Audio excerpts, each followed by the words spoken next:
Hi மக்களே, big pass ரசிகர்களே, follow யோல subscribe பண்ணிட்டு இருக்க நல்லுங்களே. நேற்று நைட்டு பார்த்தீங்கன்னா செம்ம ஜாலியாக இருந்தது. நிறைய விஷயங்கள் இருக்குது, அதில் நிறைய ஜோலியான விஷயங்களும் நடந்தது. ஸோ நான் எல்லாத்தையுமே ஷேர் பண்ணுறேன். ஃபோட்டோஸ் பார்த்தா உங்களுக்கே தெரிஞ்சிருக்கும். கானா பாக்ஸ் வச்சுட்டு செம்ம என்ஜாயபிள் செஷனாக இருந்தது. ரொம்ப ரொம்ப டேலண்டட் பீப்புள் உள்ள இருந்த அமிதா இருக்கட்டும், இவர் விக்ரமா இருக்கட்டும், வினோதா இருக்கட்டும், அண்ட் எஃப்ஜே, அந்த மியூசிக்கல் சைடில் சொன்ன கமருதீன் எல்லாமே ரொம்ப சூப்பராக பாடினாங்க. சுபிக்ஷாவோட தான் வாய்ஸ் நல்லாவே இல்லை, அது ஒரு மாதிரி உனியன்னு தலையில் கேட்டுக்கிட்டே இருந்தது. பட் என்ன பண்ணுறது, but she was also know into it. அவங்களும் வந்து கூட ஃபுல்லா என்ஜாய் பண்ணிட்டு இருந்தாங்க. அரோரா எல்லாமே நல்லா சூப்பரா வந்து கோப்பப் பண்ணாங்க. ஆதிரையெல்லாம் எதுக்கு உள்ள போனாங்கன்னே தெரியல. ஃபுல்லா அவங்களோட எங்கள் வீட்டில் எல்லாம் நாளும் கார்த்திகேயன் ஃப்ரெண்ட்ஷிப்போட அப்படியே உள்ள வந்துட்டாங்க. இந்த கமருதீன் பார்வதி தான் ரொம்ப கேவலம். அது எப்பயுமே கேவலம் தான், நம்ம சொல்ல தேவையில்ல. அதாவது நம்ம எதுக்கு போனோம், இல்ல அதை விட வயசு சின்ன பசங்க எல்லாம் உள்ள இருக்கிறாங்க. அவங்க நினைச்சிருந்தா அவங்களுக்கு மட்டும் ஃபீலிங்ஸ் கண்ட்ரோல் பண்ணாம என்ன வேணா பண்ணிருக்கலாமே. அவங்களாம் கம்முன்னு இல்ல. இது என்ன ஃபீலிங்ஸ் கண்ட்ரோல் பண்ண முடியல, ரொம்ப பயங்கரமான கேவலமான ஒரு எக்ஸாம்பிள் செட் பண்ணுது வெளியில. அப்புறம் வந்து சாண்ட்ராவும் திவ்யாவும் எப்பயும் போல வினோத்தை போட்டு, ஏன்னா வினோத் தான் டாப்ல இருக்காருன்னா கண்ணிங்க வந்து ஏதாவது போட்டு கலரினே வேணே பண்ணினே இருக்கு. சாண்ட்ரா சொல்லவே தேவையில்ல, அது வந்து உள்ள இருக்க லிஸ்ட்லயே லைக் இல்ல. நீ வெளியில இருக்கணும், பேமெண்டே வேஸ்ட் தான்.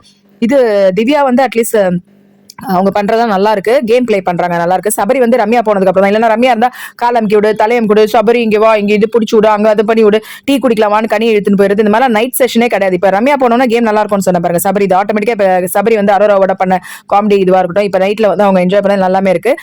எல்லாரும் வெளியில போய் படுத்துக்கிட்டாங்க. சாண்ட்ரா கண்டென்ட் கொடுக்க கூடாது, நம்ம சத்தம் போடுறதுனால தானே சீன் போடுறா அப்படின்ட்டு. அது வந்து இந்த இதுங்க ரெண்டுத்துக்கும் நல்லதா போச்சு. கமருதீனுக்கும் பார்வதிக்கும் அது தோதா போச்சு. உள்ள போயிட்டு ரெண்டும் டீலக்ஸ் ரூம்ல தனியா, அது உங்களுக்கே தெரியும் என்ன நடந்திருக்கும்னு. அப்புறமா அந்த எல்லாத்தையும் பண்ணிட்டு அப்புறம் ஃபீலிங்ஸ் கண்ட்ரோல் பண்ண முடியல. பிக் பாஸ் என்ன வீட்டுக்கு அமிச்சிருங்க, பிக் பாஸ் எல்லாம் நடிச்சுன்னு ஓவர் சீன் போடுது. இதுங்க ரெண்டு என்ன பண்ணி தொலைஞ்சுன்னு தெரியல. ஏன்னா ஸ்மோக்கிங் ரூம்க்கும் தனியா போச்சுங்க. அதுக்கப்புறமா எல்லாரும் அடங்கினதுக்கு அப்புறம் ஸ்மோக்கிங் ரூம் தனியா போயிட்டு தான் வந்துச்சுங்க. அதுக்கப்புறமா வந்து டீலக்ஸ் ரூம்ல இருந்துச்சுங்க. கேவலமா தான் பண்ணியிருந்தது. அதுக்கப்புறமா தான் வந்து நாய் குலைச்சது. எதுக்கு நாய் குலைச்சதுன்னு உள்ள இருந்தவங்களுக்கும் தெரியல, திவ்யாக்கும் தெரியல, சாண்ட்ராக்கும் தெரியல, வெளில படுத்துட்டு இருந்தவங்களுக்கும் தெரியல. ஆனா கதை என்ன நமக்கு தெரியும் என்ன நடந்துட்டு இருக்கு கூத்திங்கன்ட்டு. இது என்ன, இது எதுக்கு வந்தா, நீ என்ன பண்ணிட்டு இருக்க, இல்ல என்ன மெசேஜ் சொல்ல பாக்குற. ஆக்சுவலா இது வந்து ஒஸ்ட்டுங்க. அது யாருக்கும் தெரியாதுங்க. விஜய் பார்வதியோட கதையெல்லாம் முடிஞ்சா நான் ஒரு வீடியோ போடுறேன், அடுத்து பாருங்க நீங்க. கமருதீனை வந்து எப்படியாவது கைக்குள்ள போட்டணும்னு பயங்கரமா இந்த வாரம் பயங்கர முனைப்போட இந்த சாண்ட்ரா வர சொல்லிட்டாங்க. வெளில போனோம்னா அதெல்லாம் மறந்துடுவான், என்னை இப்ப அக்கான்னு கூப்பிடுறான், அவன் யாருன்னு தெரியும், அது மாதிரிலாம் சொல்லிச்சு சாண்ட்ரா. சோ அதனால பயம் எடுத்துச்சு. அவளை எப்படியாவது பாக்கெட் பண்ணணும்னு சொல்லிட்டு பயம் எடுத்துக்கிச்சோ, இல்ல நீ ஃபேக்குக்கா பண்றியோ கண்டென்ட்கா பண்றியோ.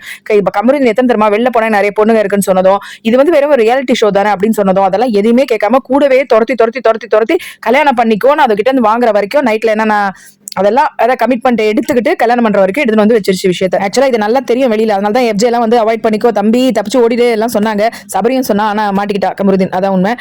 இந்த வாரம் வெளியில போறது ஆதிரை நினைச்சோம், ஆனா இப்ப ரொம்ப ஒழுங்கு குழந்த மாதிரி இருக்கனால எஃப்ஜே தான் வெளியில போறான். நான் வந்து சும்மாவே துள்ளிட்டு இருக்கான் கழுத்தறுத்த கோழி மாதிரி. சோ எஃப்ஜே தான் வெளியில போவான்னு நினைக்கிறேன். லைவ் ஷேர் பண்றதுக்கு ஹெல்ப்ஃபுல்லா இருக்கும், சப்போர்ட் பண்ணுங்க மக்களே. மறக்காம சர்ப்ரைஸ் பண்ணுங்க. தேங்க்யூ.